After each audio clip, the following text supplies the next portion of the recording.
This is a test to make sure I'm not recording in slow motion again. So last year around this time I made a video that I very cleverly called my MTG or Magic the Gathering Wrapped after the Spotify Wrapped. And like that, mine was a breakdown of all the decks I was playing at the end of 2023. And I thought it would be interesting to go back in and look at the decks I've been playing through 2024 and compare them. Like last year, I made a lot of decks this year and I rotate out decks pretty quickly, but the ones that I'm using for this spreadsheet are all the ones that are in this commander bag, which is what I take to the game store on Tuesdays. Right now it has 12 decks in it. Last year I had 14 decks in it, I believe, but some of the cases are bigger, so I can't fit quite as many, but these were the 12 decks that at the end of this year I was taking around places. I went through them all and did some little calculations on a spreadsheet because I was going to be an engineer at one point, and I kind of looked at what stayed the same and what changed over the last year. So like I said, last year I had 14 different commander decks that I was taking with me every week, and this year I have 12. Now some of them did stay the same. There were 5 decks that are the same between last year's Wrapped and this year's. So those 5 decks were Ellie and Alan, Paleontologists, which is a Jurassic Park card that came with the Lost Cavern of Ixalan set, Ob Nixilis, Captive Kingpin, Galta and Maverin, Marith, Will of the Wild, and of course Edgar Markov, which is my Vampires deck.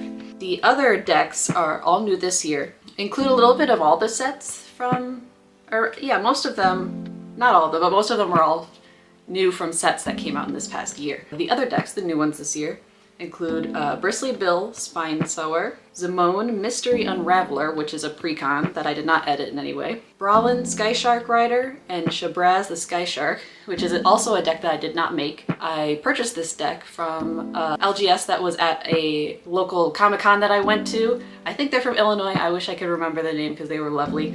We have Maria Vendrell, which is from the Duskmourn set that just recently came out. Malcolm Alluring Scoundrel is one I made for MagicCon Chicago. Captain America First Avenger, which obviously came out with the most recent Marvel Secret Lair, and then Geb Scaled Scourge. So those are all the decks in here. Last year, out of all the 14 decks, my most common color, I was surprised by it, but my most common color was green. 64% of my decks had some form of green in them, which I thought I was more like a black or a red girly, but that was great. This year, my most popular color was white, which means I probably destroyed a lot of precons digging out a lot of Path to Exiles and Swords to Plowshares, but it's fine. And I was surprised to see that my least played color this year was black, which I usually would probably describe myself as a black player or a black-red player, so that was interesting to see that I was the opposite this year. As for CMC, my commanders had an average CMC of about 3.8. I didn't do that math last year, but I think it would have been around the same. Out of all the color combinations, this year I had 2 one color decks. That was Bristly Bill Spine Sower, who was actually my Nadu Winged Wisdom deck before the ban, and I had to take it apart, but I still wanted to keep a landfall deck because I enjoyed the landfall mechanic. Bristly Bill, I just took out all the blue cards, added some more green cards, and that turned into my mono green Bristly Bill. And then I have Malcolm Alluring Scoundrel is also a monocolor, it's mono blue, and that one doesn't really feel like a monocolor because it has a lot of colorless in it, a lot of big Eldrazi's, because Malcolm's ability lets you put things onto the battlefield without paying for them, so a lot of big monsters I like to get onto the field for free, kind of cheat them out with that ability. So it feels less monocolor, but technically is. My most common deck color arrangement was 3 color, which 5 of my decks were 3 colors, with one of them being 5 colors, which was Marina. Another thing I made note of last year was how many decks contain vampires and how many contain dinosaurs, because those are my favorite creature types, and I've been teased by people at my local game store that I'll make like a lizard type deck and I'll still have a vampire in it because I just love vampires so much, or I'll have like merfolk, but somehow I've put a dinosaur in there, or I put a vampire in there somehow because that's just who I am and why am I like this. I calculated out last year's decks. I had 42% of them had at least one vampire in them, and 42% had at least one dinosaur in them. So really, that's not that bad, I don't think. I don't think I'm going too overboard with that. This year, 41% of my 12 decks that I used for this year had vampires in it.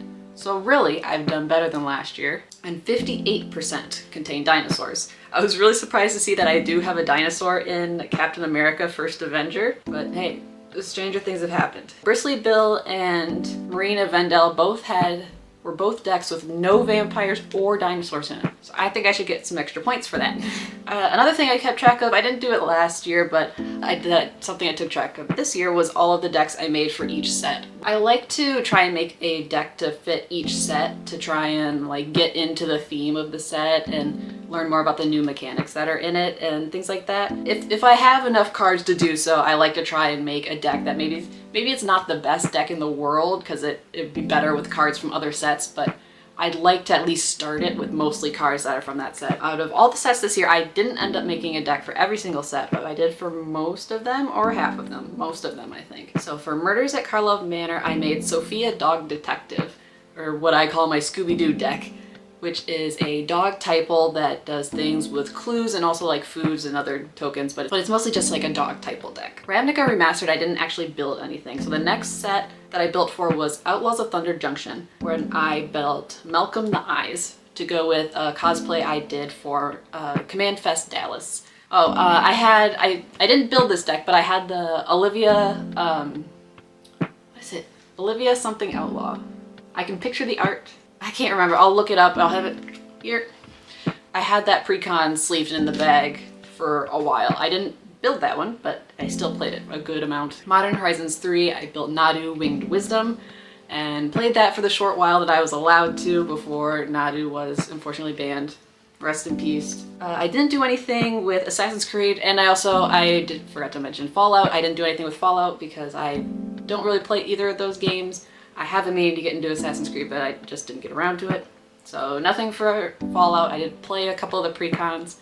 Nothing for Assassin's Creed, though I did open a couple packs trying to get the Mary Read and Anne Bonny pirate cards. But I'm a girly who loves a good pirate. For Bloomborough, I built Gevscaled Scorch. I had the honor of previewing it for Wizards of the Coast when Bloomborough came out, and that turned into a lizard typal in Rakdos that had a lot of like really cheap, get them out quick lizards that it was really fun to play, and it's still in the bag. Duskmourn, of course, was Marina. I like the new rooms mechanic, as I mentioned, so I wanted to make a deck with all of the rooms, or as many as I could fit in there, with also an Enchantress theme. And I like the idea, since Duskmourn is kind of like a dimension or a realm of just like a never-ending house, a haunted house. I like the idea of building a haunted house out of all these rooms that I could play on the battlefield. So, and then Foundations, I didn't actually build anything for.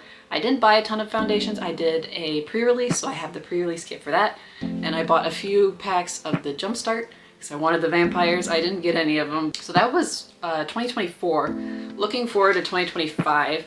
I don't know much about the next year, I'll be honest. I kind of zoned in on Innistrad Remastered and kind of stayed there because I love vampires, I love angels, I love zombies, so that's where my brain is going to be living for the next while. I'll probably build something for Aether Drift, I think is what it's called. I've been calling it the Tokyo Drift set, the racing set that's coming out around the time of MagicCon Chicago, which I will be at, so if you're going to that, I'll see you there.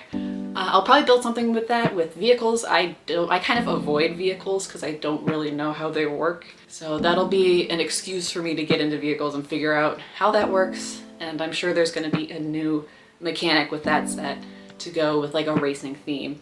Maybe with like, I don't know, like a pit crew kind of deal, or like swapping out racers, I don't know. Everything I know about racing comes from the Herbie Fully Loaded movie, Cars, or Speed Racer. I don't know what I'm talking about. Or there's this Lego Island. It was a racing game. It was a Lego racing game that we had on disc that I played when I was little. It was for my brother, but I also played it. So that's all. I'm Mario Kart. I'm real good at Mario Kart. That's all I know about racing. I know that there's a Spider-Man set coming out that I'll probably get into because Spider-Man was kind of like my first kind of like jumping off point into Marvel. And And then there's the Dragons of Darkir set. I've been meaning to build a dragon deck, so maybe that's the chance to do that. And then there was another one that I don't remember. And then I think there's going to be another Universes Beyond set. So depending on what that IP is, I might be into it, maybe not. Oh, and the Final Fantasy I probably won't touch, because aren't there like 15 of those games, and I do not have time to get into all of them. But exciting for the people who like Final Fantasy. I also probably won't be touching the SpongeBob set, because I never watched SpongeBob growing up. And also just the vibe is off to me. It doesn't feel like a Magic set. Like it's like Magic is very fantasy and with some like tech in it, but SpongeBob just seems very other to me. So probably, but that's just a secret lair. So yeah, that was my year in Magic the Gathering, and a little peek at what I think is going to be next year. Let me know what decks you were making and what you wish you were making. That reminds me, I wanted to build Wolverine this year. He's sitting back here for sure, I know that. But I didn't get a chance, so maybe next year we'll start with a Wolverine deck, and then we'll see where it goes from there. So let me know in the comments, and maybe you'll give me an idea for a deck for next year. I'm gonna go find something to eat. Bye.